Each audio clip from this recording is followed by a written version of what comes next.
Hola, un cordial saludo a todos y a todas. Vamos a desarrollar en este vídeo la tercera parte de lo que sería el bloque temático 1, que como sabéis es tecnología educativa y currículum de educación primaria. Bien, lo que vamos a desarrollar en esta exposición va a ser, por una parte, cómo contempla la legislación educativa el tema de la tecnología y de la integración curricular de la tecnología en el proceso de enseñanza-aprendizaje. Y por otra parte, vamos también a analizar y a describir el concepto de competencia digital, tal y como se incluye en el currículum de educación primaria y en general en el concepto que se entiende por competencia digital de una manera amplia, desde el punto de vista del ciudadano y también desde el punto de vista del docente. Y finalizaremos con una taxonomía, una clasificación de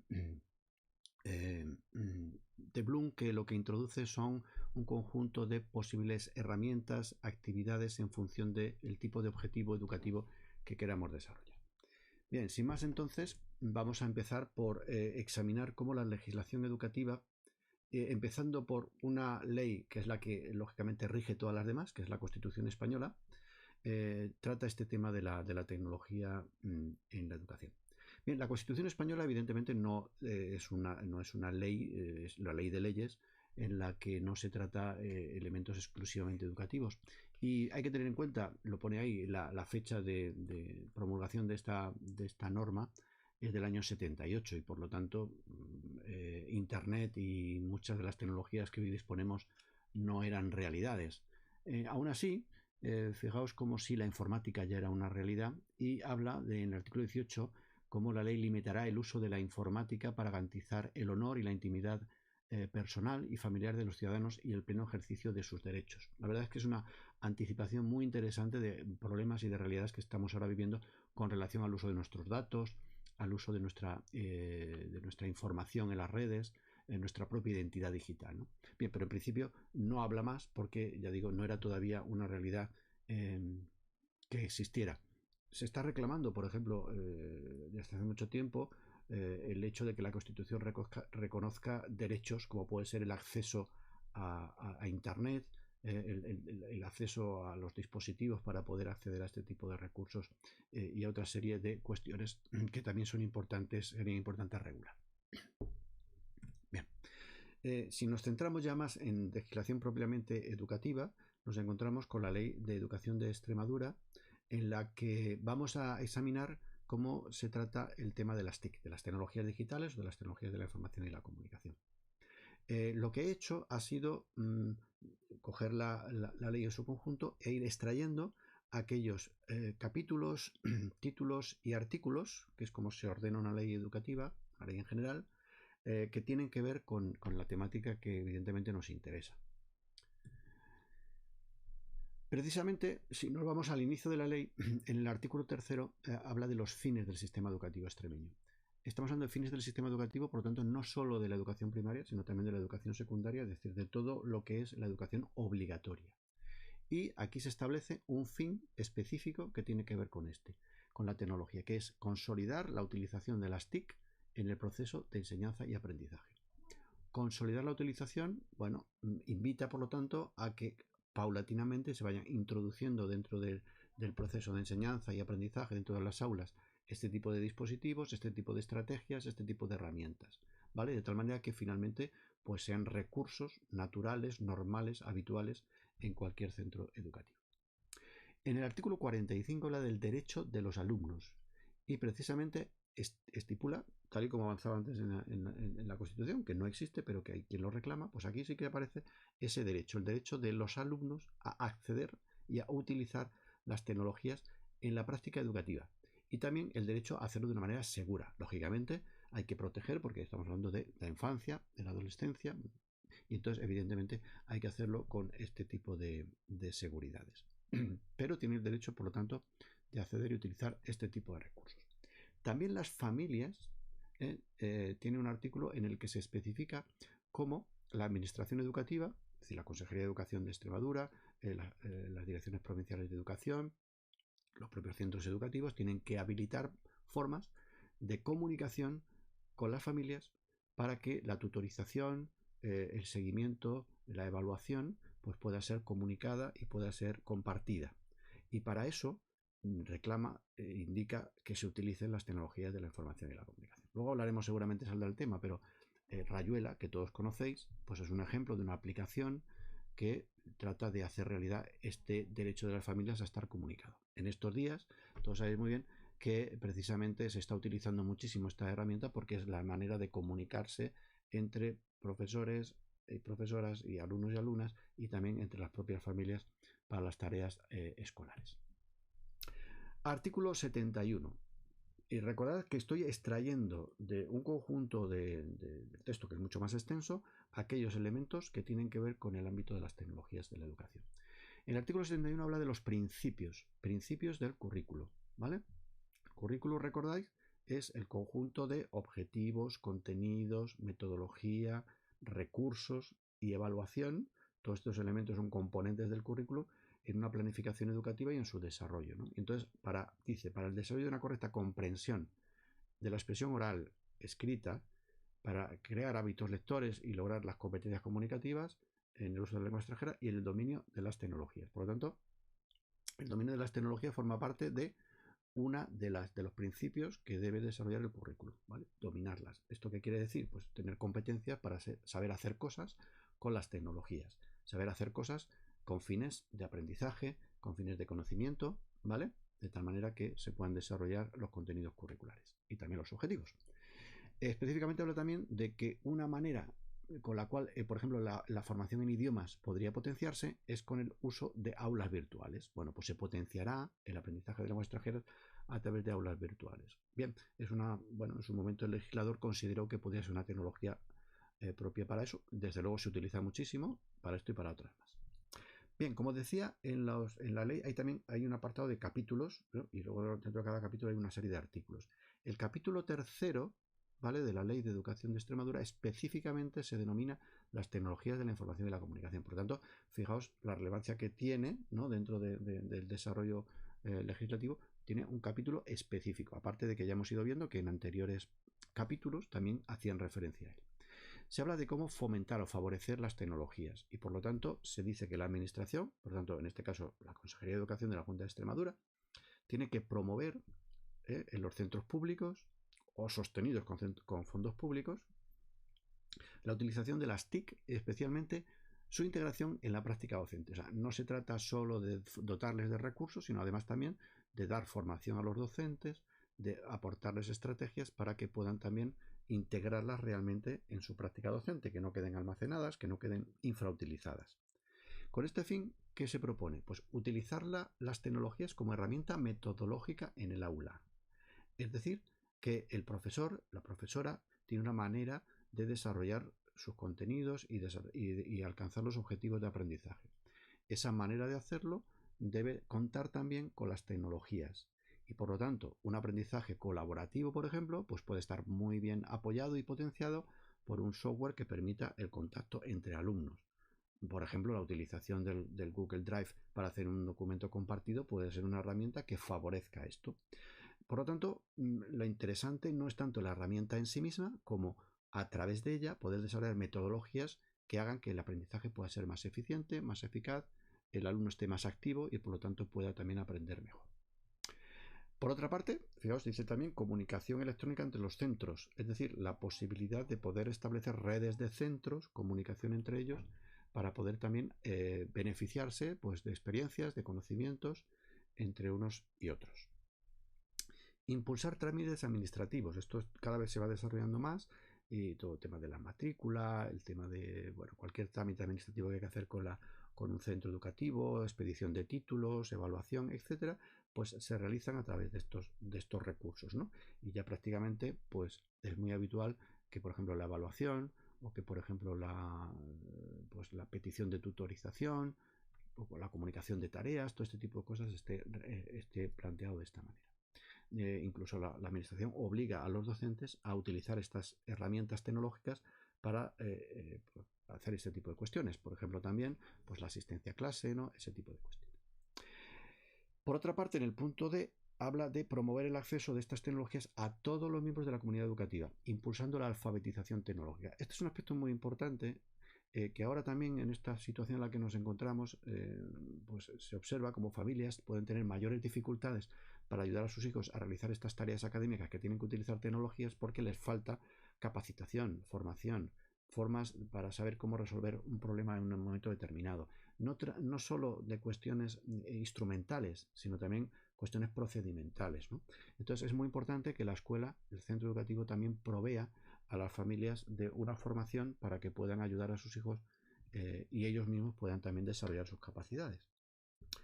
En el mismo capítulo, el artículo 79 se titula Las tecnologías de la información y de la comunicación en el currículo y habla de, bueno, utiliza una expresión curiosa, a mí me lo resulta, esto de impregnar. Bueno, pues habla de que impregnará de manera especial el desarrollo curricular de las diferentes áreas y materias de todos los niveles y etapas educativas. Bueno, lo de impregnar, ya digo que es curioso la expresión. De alguna manera lo que está diciendo es que tiene que integrar estos recursos no solo en las asignaturas troncales o fundamentales o básicas o instrumentales, como las matemáticas o la lengua o el idioma, sino también en todas. Es decir, no hay diferenciación, no hay unas asignaturas o áreas de conocimiento que estén privilegiadas por utilizar los recursos y otras no, sino que todas ellas deben hacer uso para, como digo, sobre todo para conseguir una mejora en los aprendizajes. No se trata de utilizarlas simplemente por moda. Y además dice que la administración educativa pondrá a disposición de los docentes materiales curriculares, aplicaciones y servicios digitales accesibles. Conocéis, porque ha habido un seminario dedicado a esto, Scholarium. Scholarium, que es una plataforma que permite precisamente acceder a materiales curriculares que de alguna manera hace disponible la Consejería de Educación, la Administración Educativa. Asimismo también docentes entre sí a través de las redes Twitter, Instagram, Facebook o también campus virtuales, aulas virtuales como las que utilizamos nosotros en la universidad, pues comparten constantemente recursos y materiales. Llamo la atención sobre este Centro Nacional de Desarrollo Curricular en Sistemas No Propietarios, CEDEC, que es un centro que pertenece al Ministerio de Educación del Estado y que tiene su sede en Mérida, aquí en Extremadura, y que desarrolla, entre otras cosas, algo que os suena bastante, como es el Excel-Learning, ¿de acuerdo? Esa herramienta está potenciada, desarrollada, implementada en este centro y las personas que trabajan pues pertenecen a nuestra comunidad autónoma. Y es importante destacarlo porque hacen una labor a nivel nacional muy interesante y tienen muchos materiales disponibles para poder ser utilizados por los profesores de todos los niveles educativos, también de primaria, por supuesto. Bien, pasamos a otro título, otro gran apartado, ¿vale? Que es el de los centros educativos. Y se habla sobre la dotación tecnológica, también muy importante, claro. La cuestión es relevante porque las tecnologías, sabéis, pues tienen una fecha de caducidad, o al menos, desde luego, hay que ir actualizando con cierta frecuencia. No tanta como las empresas del sector nos hacen percibir, que necesitamos cambiar de teléfono móvil cada 6 meses o de ordenador cada año. Eso evidentemente es una cuestión de marketing. No necesitamos esa cuestión, pero sí es verdad que con el tiempo y con el uso estos dispositivos pues lógicamente necesitan ser renovados. Entonces se habla de que la administración debe proveer desde el punto de vista económico, desde el punto de vista académico, pues instrumentos que faciliten este tipo de cuestiones, ¿vale? Con relación al profesorado, título sexto. Cuando se ingresa en la función pública, es decir, aquellos docentes, aspirantes a docentes en un momento que se presentan a las oposiciones a maestros, maestras de educación primaria y consiguen aprobar, pues el primer año tienen que hacer un curso de formación en el que se incluyen, lógicamente, temáticas relacionadas con la integración de las TIC en el proceso de enseñanza. Por lo tanto, es una fase, evidentemente ya han tenido una formación inicial, como la que estamos recibiendo vosotros, por ejemplo, puede haber tenido una formación luego posterior, si ha trabajado ya como maestro o maestra a través de los centros de profesores y recursos, otros cursos de otras universidades, etcétera. Pero en cualquier caso aquí se le pide una formación explícita antes de llegar a ser, digamos, funcionario de una manera legal y por lo tanto tienen que hacer este tipo de formación específica. Se habla también de la posibilidad, ¿no?, de que pueda dar incentivos económicos o profesionales, ¿vale?, a los docentes que participen, por ejemplo, en proyectos de innovación que incluyan el uso de las tecnologías. Y sobre esto, pues todos los años hay premios, hay reconocimientos que se realizan a centros o a profesores o a grupos de profesores que realizan experiencias educativas innovadoras en las que utilizan tecnologías y hacen realmente, bueno, prácticas realmente muy relevantes, muy interesantes. Sobre la administración educativa, precisamente hay un artículo en el que habla de la colaboración entre la administración educativa, la Consejería de Educación en este caso, y la Universidad de Extremadura, ¿vale? Es decir, que se pueda establecer fórmulas para colaborar entre ellas. Sobre todo, por ejemplo, el impulso de las tecnologías de la comunicación en el ámbito escolar, ¿vale? Bueno, pues quiere decir que también es interesante que la experiencia, por ejemplo, de una universidad en el uso de aulas virtuales u otras experiencias, pues puedan también ser utilizadas por el sistema educativo. Bueno, y hasta aquí lo que la ley educativa trata, que como veis hay aspectos extensos en contenido, interesantes de valorar y en el que hay que detenerse para comprender entonces el papel que ha de jugar la tecnología dentro de nuestro sistema educativo y cómo debemos estar comprometidos con utilizarlas para la mejora y la calidad de la educación primaria. Pasamos al segundo bloque que os decía que íbamos a tratar, que es el de la competencia digital en el currículum de educación primaria. Y aquí nos vamos a fijar ya no en la Ley Educativa General de Educación de Extremadura, que como hemos dicho abarca a toda la educación básica, ¿vale? Incluye por lo tanto la educación secundaria, etcétera, sino a el currículum específico de educación primaria, que es otra normativa legal que conoceréis seguramente. En su artículo 3, cuando habla de los objetivos fines de la educación primaria, y por lo tanto son cuando acaba la etapa, es decir, una vez que el alumno va a pasar a la educación secundaria, tiene que haber conseguido en algún grado estos objetivos. Dice, iniciarse en la utilización de las tecnologías de la información y la comunicación. Claro, estamos en una fase, digamos, educativa, ¿no?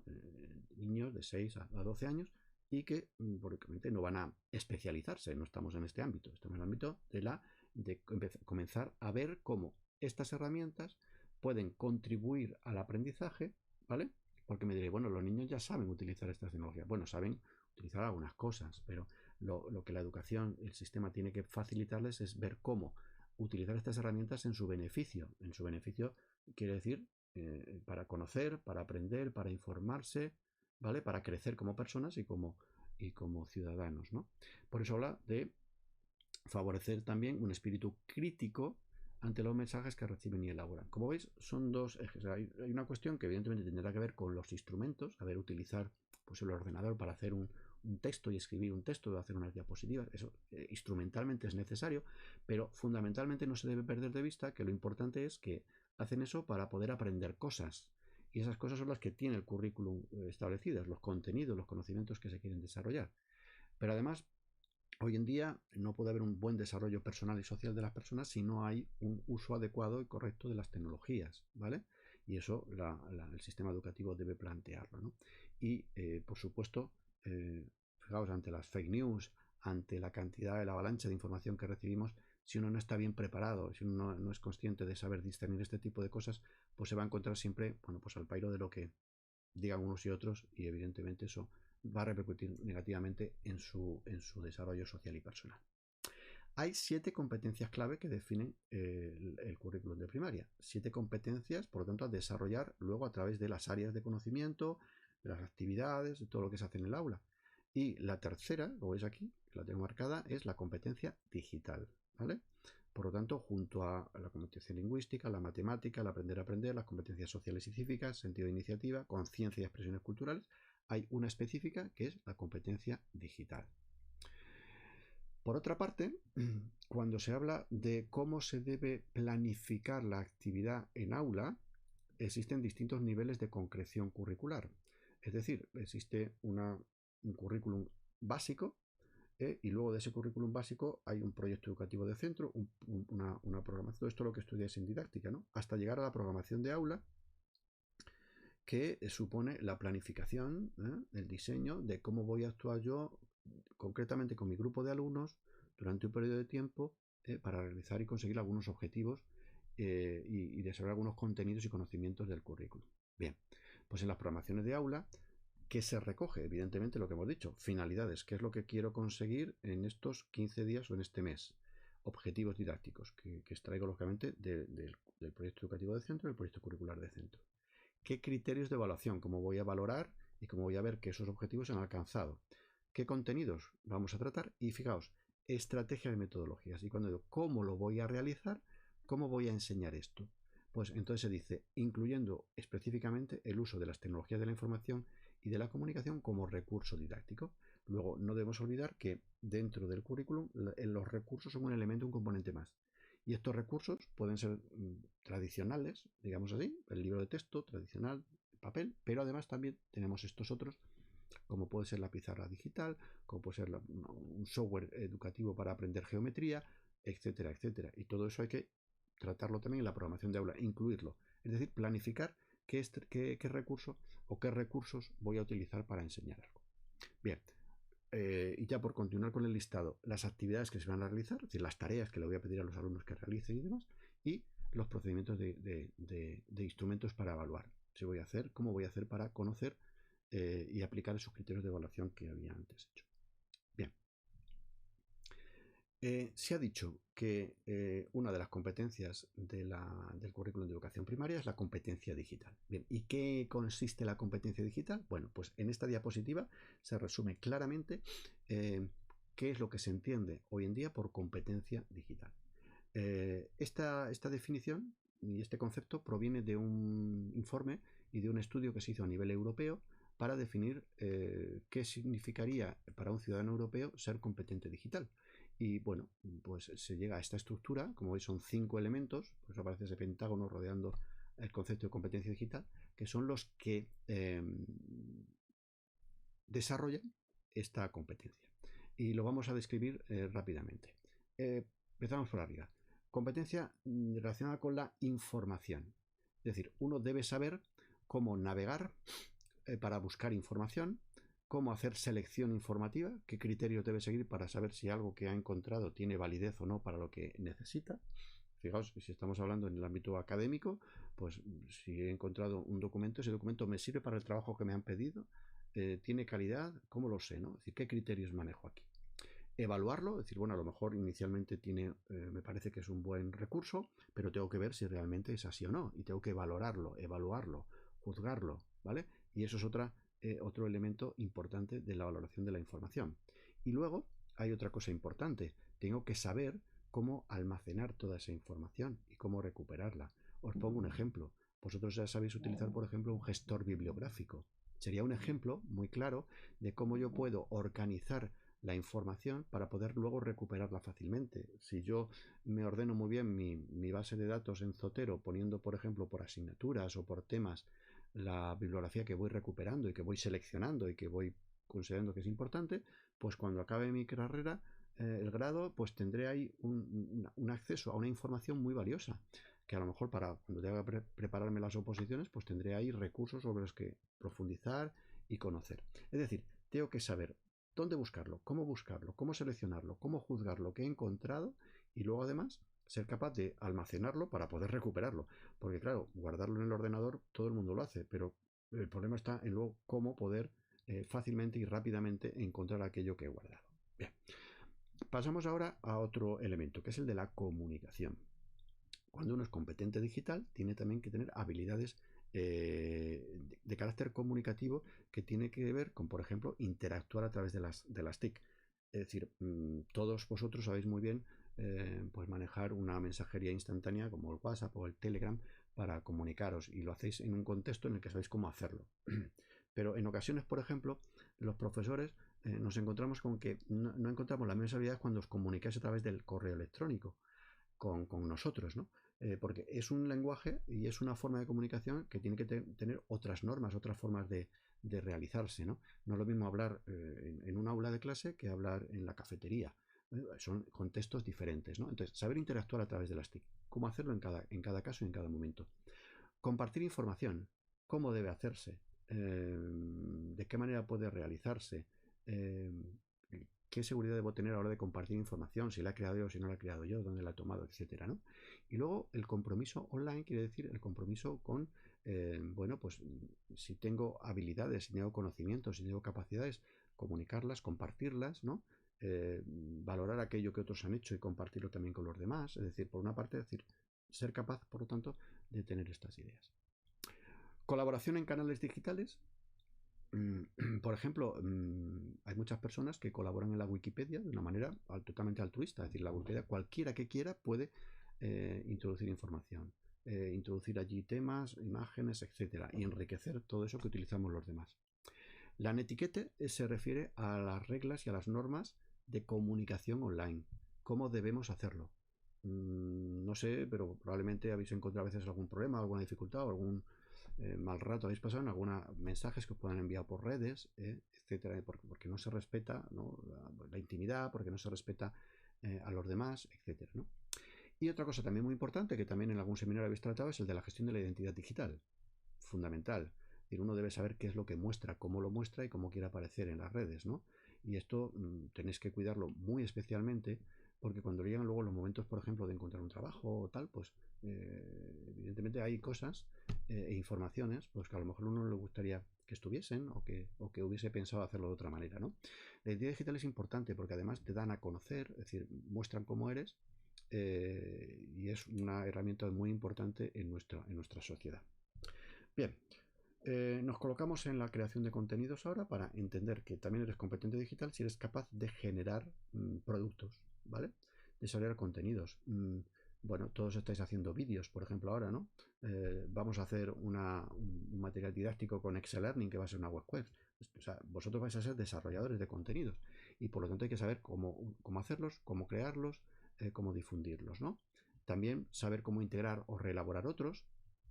Hoy en día la ventaja de las tecnologías es que los materiales pueden reformularse, reelaborarse de mil maneras, siempre respetando las autorías, siempre respetando y identificando quién son los que las realizan, ¿no?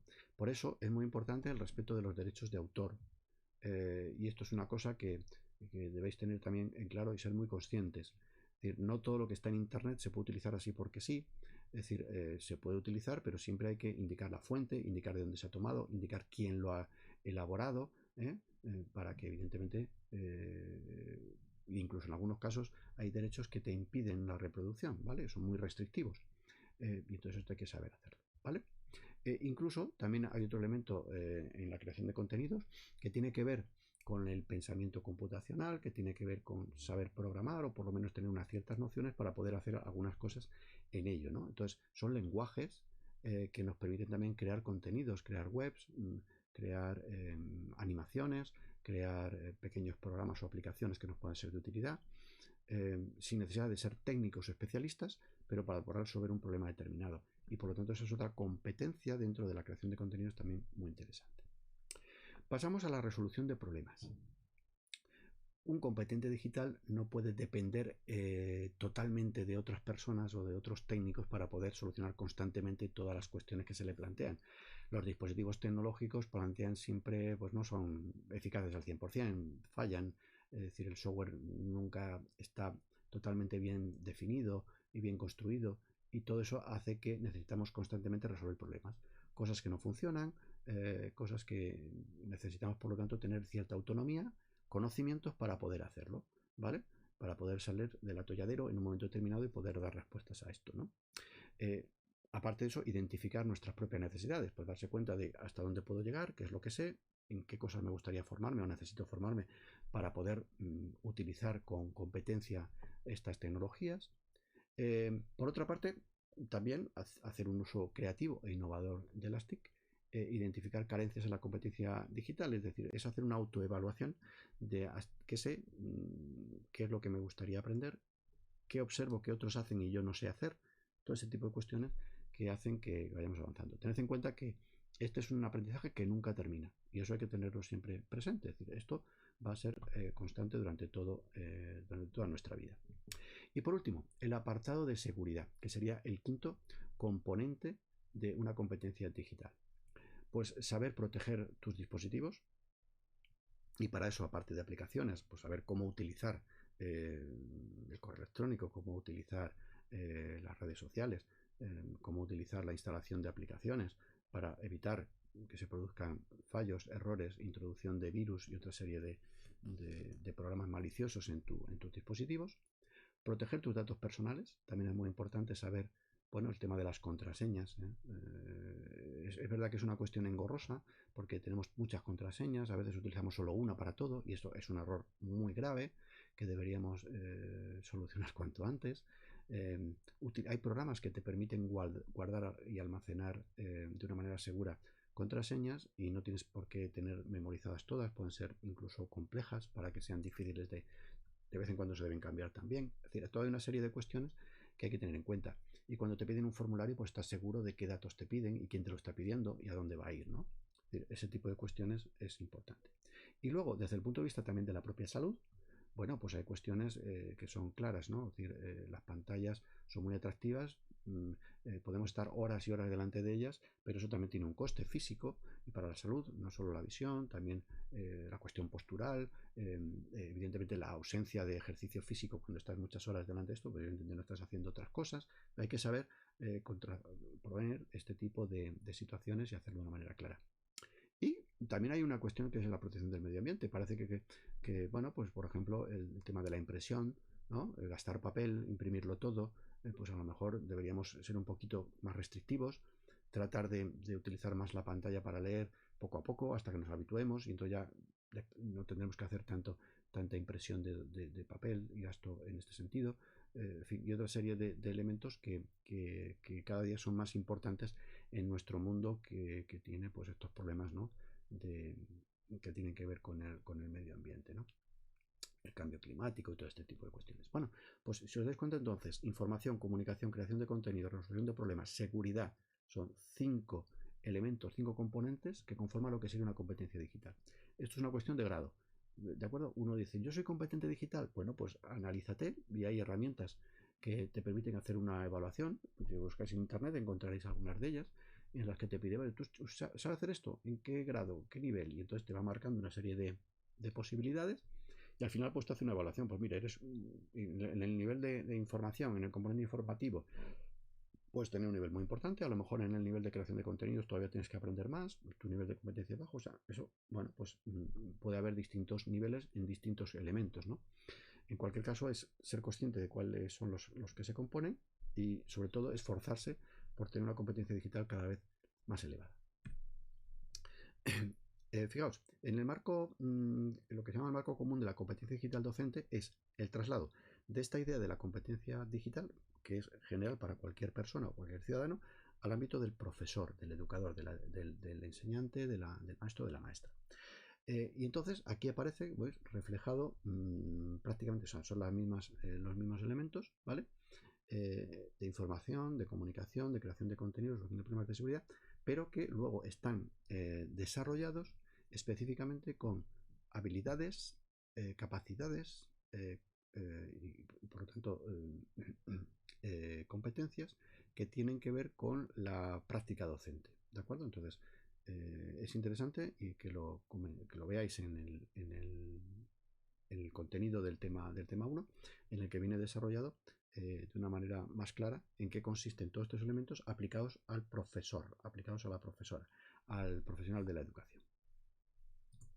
Y termino, como os decía, con una clasificación, es lo que se llama una taxonomía, una clasificación de una serie de objetivos educativos que nos ayudan a plantear la integración de las tecnologías. ¿Por qué lo traigo? Pues mirad, cuando uno está trabajando en el aula, está haciendo muchas cosas y uno tiene que tener conciencia de qué objetivos fundamentalmente está desarrollando. En una, por ejemplo, enseñanza muy transmisiva, más tradicional, en la que el maestro o la maestra enseña, los alumnos escuchan y luego, una vez que han escuchado la exposición, pues entonces les pide que reproduzcan lo que les ha dicho, etcétera, estaríamos en el ámbito del recordar, ¿vale? Recordar. Pero aparte de recordar, existen, por ejemplo, otros procesos, ¿no? Como es el de comprender, el de aplicar, el de analizar, evaluar y crear. Si os dais cuenta, están puestos de tal manera que en la parte inferior estarían, digamos, los objetivos o las competencias que tienen una menor exigencia desde el punto de vista cognitivo, desde el punto de vista de la elaboración, hasta el último, que sería el de crear, en el que uno realmente tiene que plantear y poner sobre la mesa todas sus capacidades, ¿vale? reconocer, identificar o localizar, pues es simplemente una actividad, digamos, en la que estamos todos muy habituados, ¿no? Y que, bueno, pues hay herramientas como por ejemplo los buscadores que nos permiten llegar a esto. Pues mira, no me acuerdo bien de tal información o de tal dato, pues entro rápidamente en la red, lo recupero y ya sé lo que es, ¿no? O me falta tengo una laguna informativa sobre tal cosa, bueno, pues efectivamente tengo ahí la red para poder informar de todo esto. Si voy a un paso más y es comprender, entonces ya lo que se me pide ya no es solo que le dé un dato, ya no es solo que le diga quién fue la persona que descubrió la penicilina. ¿Eh? No, ya me pide una comprensión. ¿Y la penicilina, entonces, qué función cumplía? ¿Para qué servía? ¿Por qué era importante? En el contexto social en el que se desarrolló, entonces estoy hablando ya de que tengo que interpretar, que tengo que ejemplificar, que tengo que clasificar, comprender algo. Y os he puesto el ejemplo del CMAP-Tools porque sería una herramienta, es un ejemplo, ¿vale? Podría utilizar muchas más. Una herramienta que me permite comprender, porque hacer un mapa conceptual supone tener capacidad de comprensión, ¿no? De primero identificar las ideas importantes, ver cómo están relacionadas y además ver cómo se relacionan entre sí. Por lo tanto, explicar cuál es la relación entre ellas. Vale, si subo un paso más, una vez, además de comprender, ahora me piden que aplique, es decir, que esto que he comprendido, que sé que he comprendido, ahora además tengo que aplicarlo en la vida real o para resolver una cuestión concreta.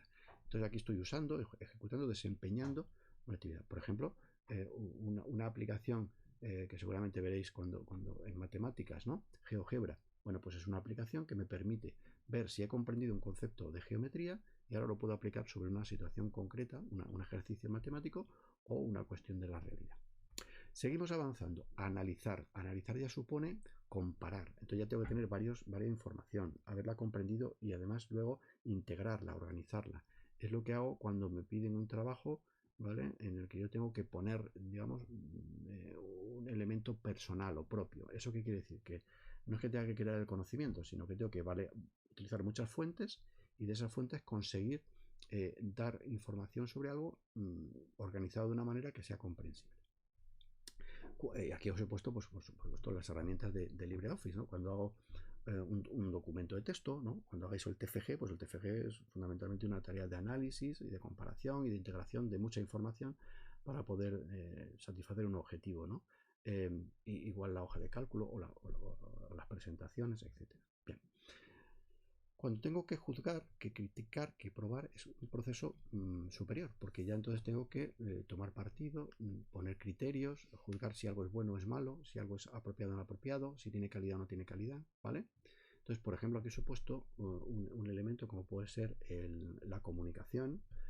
OpenMeeting es una herramienta de videoconferencia que nos permitiría, por ejemplo, pues hacer un debate y en ese debate uno debería ver en qué manera tiene la capacidad para poder juzgar una cosa, ¿vale? Yo te pongo una cuestión y a partir de aquí tú juzgas, pero juzgas no en función de opiniones, sino en función de conocimientos, porque has analizado, aplicado, comprendido. Bien, y el último ya sería la opción de crear, en la que ya tú eres capaz de generar algo original, algo propio, tener tus propias ideas, introducir aquí algo que no existía y que tú has inventado, ¿vale? Entonces la creación supone ya, digamos, el nivel mucho más alto. Y aquí podemos poner pues todo lo que se puede hacer, por ejemplo, con Scratch, ¿no? Que es una herramienta absolutamente abierta y que te permite desarrollar con mucha libertad tu propia creatividad, ¿no? Y hacer todo tipo de cosas. Bien, pues entonces, si os dais cuenta, a desarrollar la competencia digital exige desarrollar también todas estas capacidades y vemos cómo todas ellas se pueden realizar apoyándose en tecnologías. Lo que os he puesto aquí son algunos ejemplos, pero vosotros podéis pensar en muchos más que os permitirían alcanzar estos objetivos utilizando dispositivos y herramientas, software, para poder desarrollar todo esto. Muy bien, y hasta aquí esta explicación. Espero en pocos días poder tener preparado un tercer vídeo para subir al aula virtual. Mientras tanto, espero que os sea de ayuda y complemente los otros recursos que tenéis en el aula digital. Muy bien, pues muchas gracias y hasta la próxima.